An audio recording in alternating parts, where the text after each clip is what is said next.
The wood creaked. An icy wind whistled through the tiny gaps in the cabin walls. But inside, the fire crackled warmly in the stone hearth. Alvin preferred it this way, the contrast between the bitter cold outside and the sanctuary he'd built. His cabin stood isolated deep in the forest, miles from the nearest settlement, just as he wanted it. He finished his whiskey, placed the glass on the nightstand, and pulled off his flannel shirt, tossing it onto the wooden chair. The rest of his clothes followed. Alvin always slept naked, finding clothes restrictive. In this remote wilderness, who would see him anyway? His rifle leaned against the wall beside his bed, a habit from years of solitude and vigilance. Sleep came easily after a day of repairing the generator that powered his small outpost. In this future, where interplanetary travel had become commonplace, there were still remote pockets on Earth where people like him could disappear. The mountains offered him solitude, a chance to use his mechanical skills without the complications of society or the politics that had seeped in from other worlds. He slept deeply until something startled him awake. His eyes flew open to find a woman straddling him, her purple-hued skin glowing faintly in the dim light of the dying fire. She was naked, her knees pinning his arms to the mattress as she leaned over him. Her eyes, entirely black with flecks of silver, stared into his with desperate intensity. "Don't move," she whispered, her voice carrying a slight electronic resonance. "Please, I need your warmth." Alvin's survival instincts kicked in immediately. He twisted, trying to break free, but her grip was inhumanly strong. "I said don't move," she hissed. "If they find me here, we both die." He froze. "Who are you? What are you doing in my bed?" "My name is Celia," she replied, her voice low and urgent. "I need heat. Your body heat. I cannot regulate my own temperature without assistance." "Get off me," Alvin growled, "before I throw you off." "You don't understand. I'll die without warmth. And if they find me—" She paused, her head tilting slightly, as if listening for something outside. "If they find me, you'll die too. They eliminate witnesses." The gravity in her voice made him pause. He studied her more carefully now. The purple skin wasn't makeup or a costume.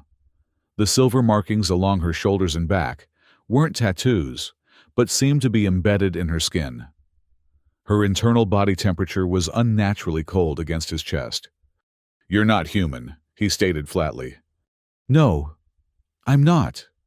She relaxed her grip slightly, but maintained her position above him. "I'm from a system you would call Proxima Centauri, a royal escapee." "Royal escapee?" "I fled an arranged marriage. On my world, arranged marriages for royalty aren't just political, they're biological. They would have altered me further to be compatible with my intended." She shuddered. "I refused." Alvin weighed his options. He could try to throw her off, but if what she said about pursuers was true, that could endanger them both. If he let her stay, he was harboring a fugitive from another world, potentially bringing unknown dangers to his doorstep. One night, he finally said, "You can stay until morning. One mistake, and we're both dead." Relief flooded her features. "Thank you." She shifted her weight, settling beside him rather than on top of him, but remained pressed against his side, drawing warmth from his body. Alvin pulled the heavy quilt over them both, acutely aware of her alien presence. "How did you find me?" he asked.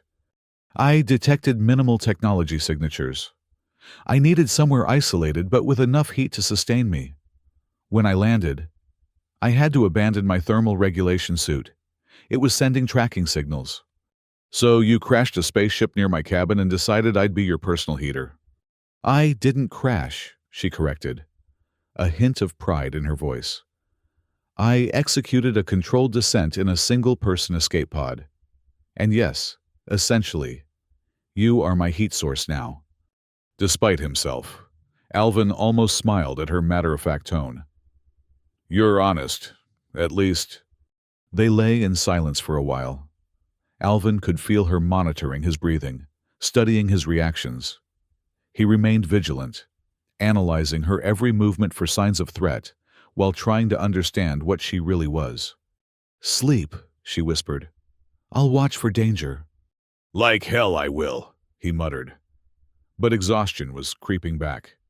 The warmth of the bed combined with the steady rhythm of her breathing eventually lulled him into an uneasy slumber.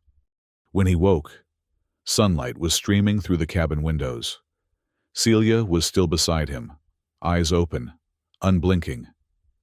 She had pulled on his discarded flannel shirt, which hung loosely on her slender frame. The purple skin of her legs contrasted starkly against the red fabric.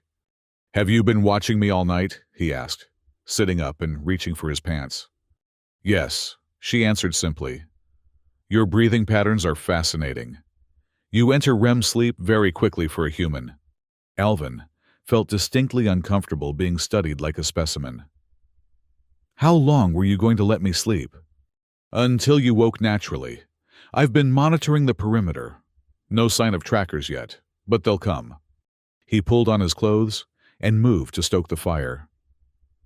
"You're going to need more than my shirt. I have some spare clothes that might fit." While she dressed in the clothes he provided, Alvin made coffee and heated some beans and bacon over the fire. He watched her from the corner of his eye, noting the cautious way she moved, always keeping her back to a wall, eyes constantly sweeping the cabin and the windows. "Tell me more about why you're running," he said, placing a plate of food before her. "What exactly happens in these royal marriages that made you risk death to escape?" Celia looked at the food warily before taking a tentative bite. "It's not just marriage. I was being prepared as a living weapon." She set down her fork. "My people are naturally cold-blooded. Royalty undergoes biological modification to enhance certain traits. Mine was temperature adaptation. They altered me so I could survive in varying environments, but at the cost of not being able to regulate my own body heat."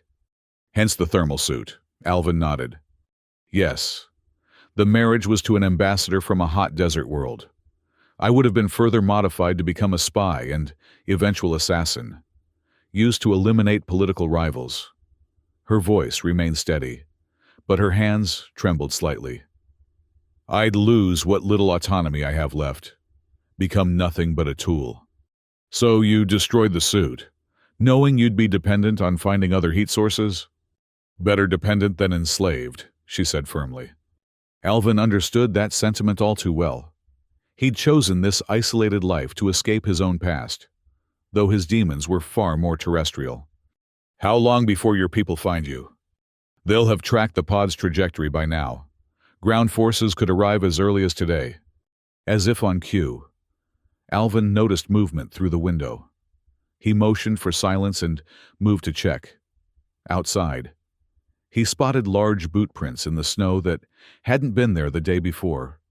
Someone, or something, had circled his cabin during the night. "They're here," he whispered, reaching for his rifle. "How many should we expect?" "Initial scout would be 2 lower-tier soldiers, outer hive recon units. They'll report back if they find anything suspicious." "And if they do?" "Then we get royal bodyguard tier." Her expression darkened. "Much harder to handle." Alvin checked his ammunition and reached beneath his bed, pulling out a small metal box. Inside was a handgun and several spare magazines. "Can you shoot?" he asked, offering her the weapon. Celia shook her head. "Not with your primitive firearms. I was trained with energy weapons." "Primitive." Alvin raised an eyebrow. "This primitive firearm might save our lives." He tucked the gun into his waistband. "We need to move. They've already found the cabin, which means they'll be back with reinforcements." "Where can we go? The cold will kill me without your body heat or shelter." Alvin considered their options. "There's a network of caves about 2 miles east. We can hold up there, set traps along the way." They packed quickly: food, water, extra clothing, and his emergency medical kit. Alvin loaded a backpack with supplies and handed Celia a heavy jacket and gloves. "Stay close to me," he instructed. "Step exactly where I step. These trackers will follow footprints." They slipped out the back door and into the dense forest. The morning air was bitterly cold, and Alvin could see Celia already struggling, her movements becoming stiffer as her body temperature dropped. "Here," he said, stopping to wrap an arm around her waist. "Draw heat from me as we walk." She pressed against his side gratefully, and they continued their careful journey through the trees. Alvin led them along a rocky path where their tracks would be harder to follow, occasionally doubling back or creating false trails. He'd spent years hunting in these woods and knew every hidden path and danger zone. They'd covered about a mile when Celia suddenly gripped his arm. "Stop," she whispered. "Listen." At first, Alvin heard nothing but the wind through the pines. Then he caught it, a faint electronic hum, like the sound of a scanning device. He pulled Celia behind a large boulder and peered around the edge. Two figures in sleek black armor moved through the trees about 50 yards away. Their helmets concealed their features, but Alvin could see they were humanoid in shape, though taller and broader than the average human. Each carried what looked like a rifle, but with no visible barrel, just a smooth, curved surface that glowed faintly blue. "Outer Hive Recon," Celia confirmed in his ear. "Low-level soldiers, but still dangerous. Their suits enhance strength and speed." "How do we take them out?" "We need to separate them.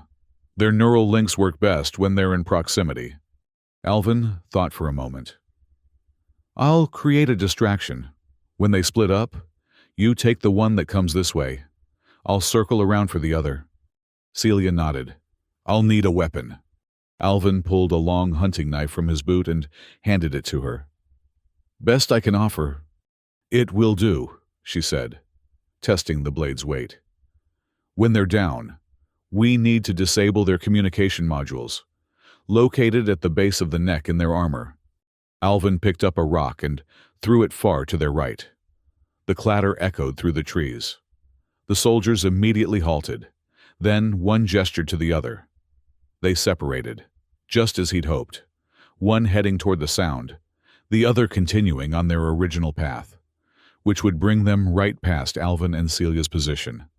They waited in tense silence. Alvin could feel Celia's breathing quicken beside him, her body temperature dropping further from lack of movement. He pressed closer, sharing what warmth he could. The first soldier approached their hiding spot. Alvin gave Celia a nod, and she slipped away, moving with surprising stealth despite her stiffening limbs. He readied his rifle, sighting on the second soldier, who was now barely visible through the trees. A scuffle and a soft electronic whine told him Celia had engaged her target. He squeezed the trigger. The rifle's report echoed through the forest as the second soldier crumpled. Alvin was already moving, sprinting toward the fallen figure to ensure it was down permanently. The soldier lay motionless, a pool of dark blue liquid spreading beneath the armor where Alvin's bullet had found a gap. He quickly located the communication module at the back of the helmet and smashed it with the butt of his rifle. A flash of light and a scream from behind him made Alvin whirl around. Celia was on the ground, the first soldier standing over her with a glowing blade extended from its wrist. Alvin raised his rifle and fired twice, hitting the soldier in the back. It staggered but didn't fall. Celia rolled away as the soldier turned toward Alvin. It raised its weapon, but before it could fire, Celia lunged forward, driving Alvin's hunting knife into the base of its neck, precisely where the communication module was located. Sparks flew, and the soldier collapsed. "Are you hurt?" Alvin asked, rushing to her side. "Superficial," she gasped, holding her arm where a burn mark scored her purple skin. "But we need to move. They've already signaled for backup." As if to confirm her words, a high-pitched whine filled the air. Alvin looked up to see a sleek craft skimming the treetops, heading in their direction. "Run!" he shouted, grabbing Celia's hand. They sprinted through the forest, the scout ship's searchlight sweeping across the trees behind them. The caves were close now. Alvin could see the rocky outcropping ahead. They just needed to reach it before the ship spotted them. A blast of energy hit a tree beside them, sending splinters flying. Alvin pulled Celia behind a large trunk as another blast scorched the ground where they'd been standing. "They've seen us," he panted. "The caves," Celia urged. "We need cover." They made a final, desperate dash across the open ground to the cave entrance. Energy blasts struck all around them, the smell of ozone and burning wood filling the air. Alvin practically threw Celia into the narrow opening before diving in after her, just as a blast hit the rocks above, sending debris raining down. Inside, the cave was dark and cold. Alvin pulled out a flashlight and led them deeper, away from the entrance where they'd be easy targets. "Will they follow us in?" he asked. "Not immediately," Celia replied, shivering violently now. "They'll wait for the royal guards. Standard protocol for confirmed sightings." Alvin set down his pack and pulled out an emergency thermal blanket, wrapping it around both of them. Celia pressed against him gratefully, drawing warmth from his body. "How much time do we have?" "An hour, maybe less," she said.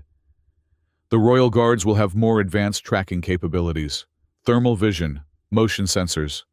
Alvin examined the cave with his flashlight. It extended deep into the mountain, with multiple tunnels branching off from the main chamber. He'd explored some of them years ago, but never mapped the entire system. "These caves connect to an underground river about half a mile in," he said. "We could try to lose them in the tunnel network." "Too risky," Celia replied. "We need a way to make them stop looking altogether." She thought for a moment, then reached into her pocket and pulled out a small device, a circular metallic object about the size of a coin. "What's that?" Alvin asked. "Part of my thermal suit's communication array. I kept it when I destroyed the rest." She turned it over in her fingers. "With the right modifications, we could use it to send a false death signal." "A what?" "A death ping. When a royal family member dies, their biomods send out a specific signal. If we can simulate that, they might believe I'm dead and call off the search." Alvin considered this. "Can you modify it here?" "I need a power source and something to amplify the signal." He dug through his pack again and produced a small radio. "Will this work? It has a shortwave transmitter." Celia examined it. "Yes, this could work. I'll need time, though." "I'll keep watch," Alvin said, moving toward the cave entrance with his rifle ready. As Celia worked on the device, Alvin positioned himself where he could observe the forest outside without being seen. The scout ship was still circling, its searchlight sweeping methodically across the terrain. In the distance, he could see another, larger vessel descending, sleeker and more menacing than the scout ship. "They're here," he called back to Celia. "How much longer?" "Almost ready," she replied, her voice strained from concentration and cold. Alvin returned to her side, watching as her purple fingers, now almost blue from the cold, worked delicately with the components. She had disassembled his radio and connected her device to its transmitter, creating a makeshift signal booster. "There," she said finally. "Now, we need to get it as high as possible within the cave system. The signal needs to reach their orbital relay." Alvin pointed his flashlight down one of the tunnels. "There's a chimney shaft that leads up near the back. Air current suggests it opens somewhere near the top of the mountain." They moved deeper into the cave, Celia clutching the device carefully. The tunnel narrowed and twisted, forcing them to crawl in places. Alvin kept one arm around Celia whenever possible, trying to share body heat as her condition deteriorated in the frigid underground air. "Stay with me," he urged when she stumbled. "Just a little further." Finally, they reached the chimney shaft, a vertical tunnel stretching up into darkness, with a noticeable upward draft. "This should work," Celia said, examining the device one last time. "When activated, it'll send a continuous death signal for about 30 minutes. That should be enough to convince them." "How do we activate it?" "Manual trigger. I'll need to climb up and place it as high as possible." Alvin shook his head. "You're too cold already. I'll do it. No, she insisted. The signal needs to carry my biometric signature. I have to be the one. Before he could argue further, they heard sounds echoing from the cave entrance, heavy footsteps, and the electronic hum of advanced weapon systems. They're inside, Alvin whispered. We're out of time.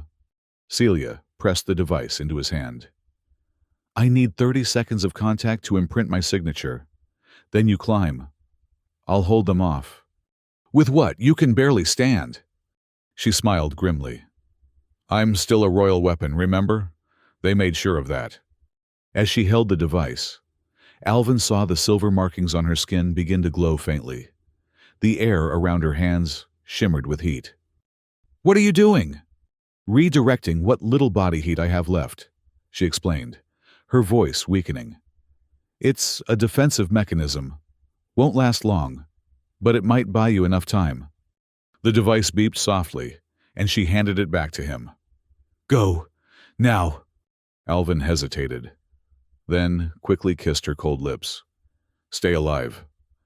I'm coming back for you. He began climbing the chimney shaft, using natural handholds in the rock. The shaft was narrow, but navigable, winding upward into the mountain. Below, he heard Celia moving back toward the main tunnel to intercept their pursuers. The climb was arduous, several times. Loose rocks gave way under his grip, sending him sliding back down a few feet.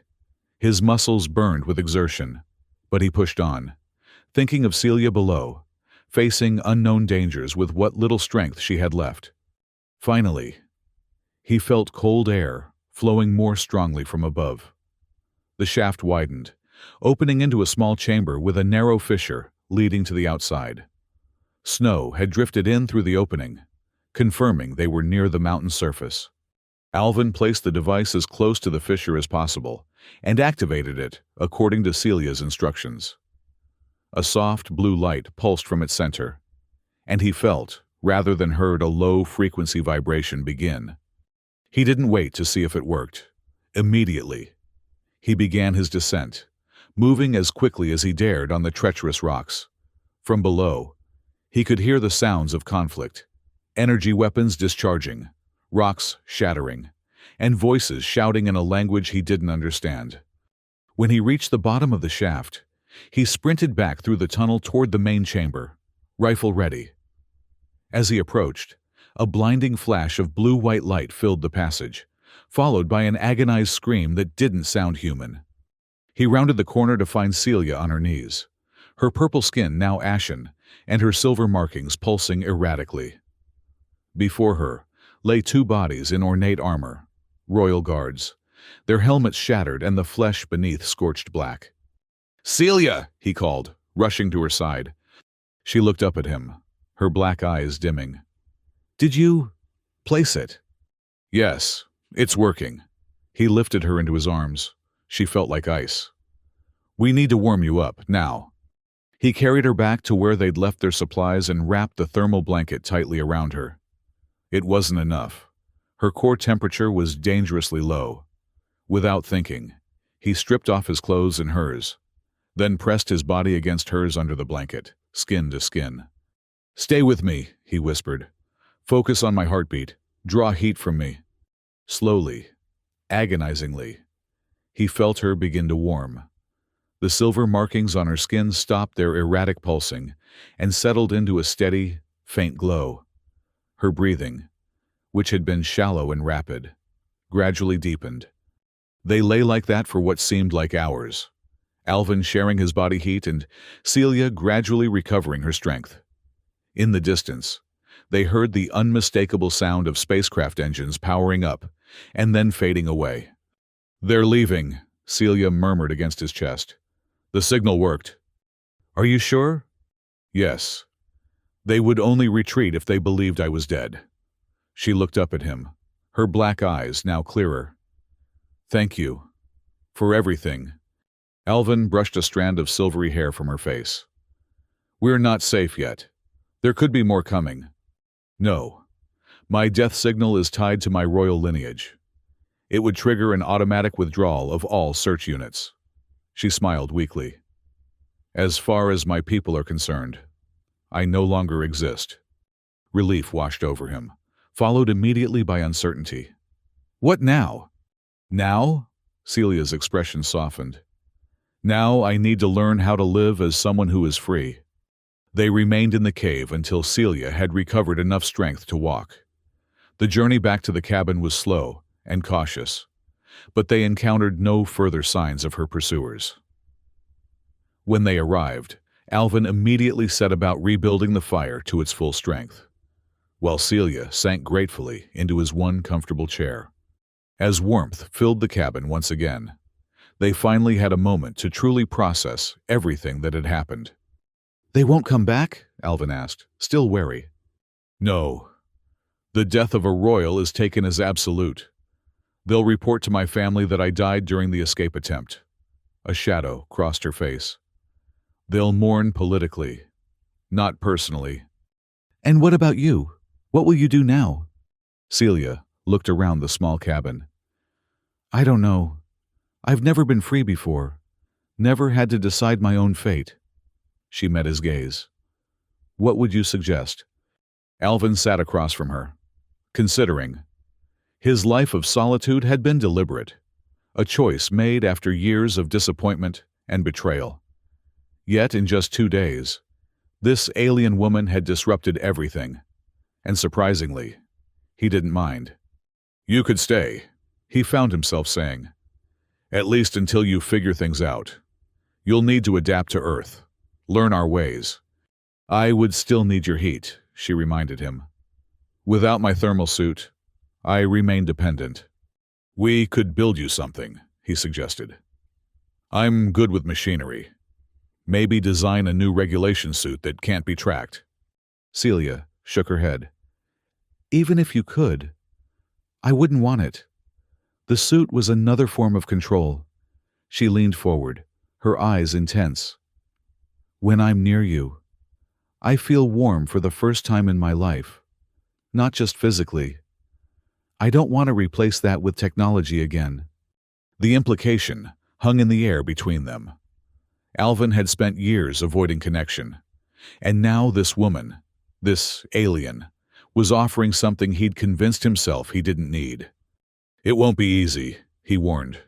"Living out here, hiding from your people, from mine. We'd be outsiders together." "I've never been anything but an outsider," she replied softly.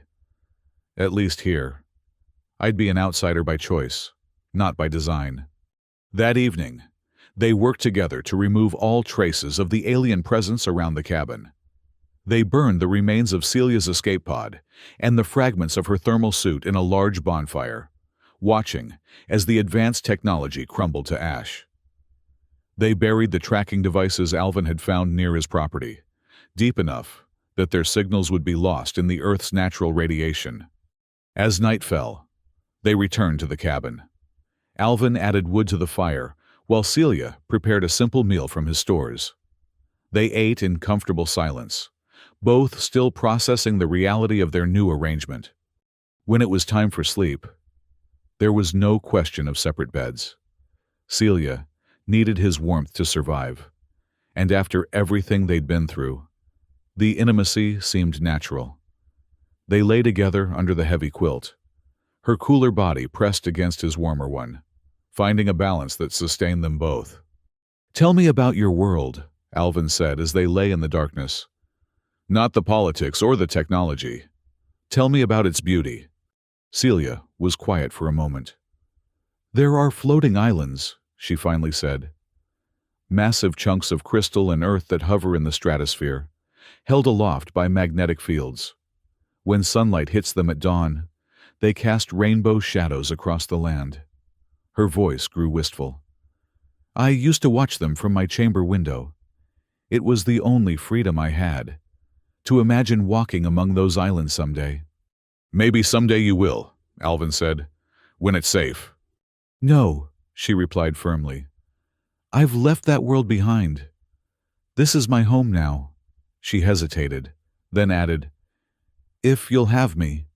Alvin wrapped his arm more securely around her. "I'll have you." In the weeks that followed, They established a new routine. Alvin taught Celia about Earth, its history, cultures, and the peculiarities of human society.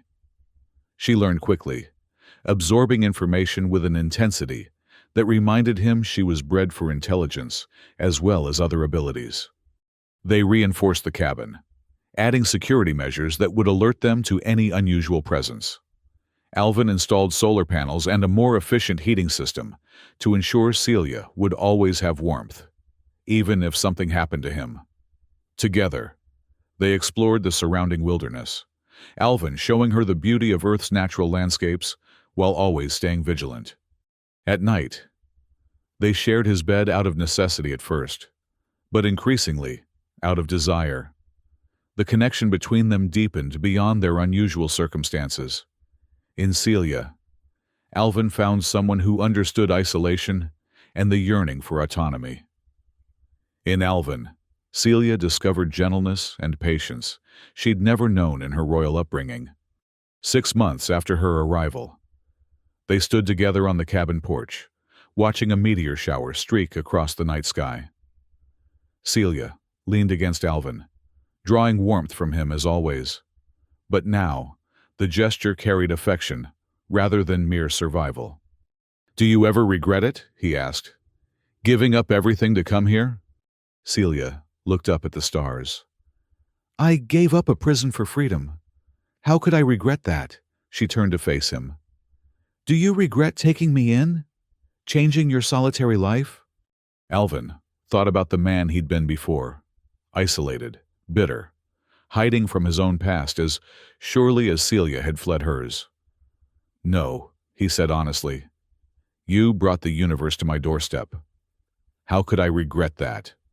That night, as they lay together in the darkness, Celia's arms wrapped around Alvin, not just for warmth, but for the safety and love she'd found in this remote corner of a foreign world. And Alvin held her close, grateful for the strange twist of fate that had brought this extraordinary woman into his life. Their future remained uncertain. They knew that someday, someone might come looking, her people or his. But for now, in this cabin deep in the forest, they had found something neither had expected, a home in each other. As Alvin drifted toward sleep, he felt Celia's cool fingers tracing patterns on his chest, her body perfectly balanced against his.